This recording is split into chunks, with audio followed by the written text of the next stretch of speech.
ஆட்டக்களம் செய்திகள். வணக்கம். சோரன்குடியில் மாசித் திருவிழா மாட்டு வண்டி பந்தயம்.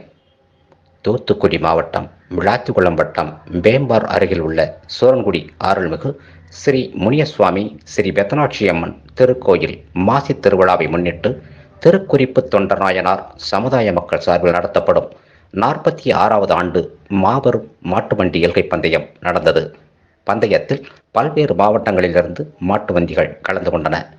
விளாத்திக்குளம் ஒன்றிய பெருந்தலைவர் முனியசக்தி ராமச்சந்திரன் அவர்கள் கொடியசைத்து துவக்கி வைத்தார். முதலில் பூஞ்சிட்டு மாட்டு வண்டி எல்கை பந்தயம் நடைபெற்றது. இந்த எல்கை பந்தயத்தில் தமிழகத்திலிருந்து பல்வேறு பகுதிகளிலிருந்து ஏராளமான ஜோடி மாட்டு வண்டிகள் கலந்து கொண்டு சீறிப்பாய்ந்தன.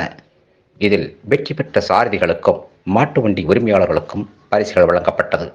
மாட்டு வண்டி உரிமையாளர் விழா கமிட்டி சார்பில் பரிசுத் தொகை வழங்கி கௌரவிக்கப்பட்டனர்.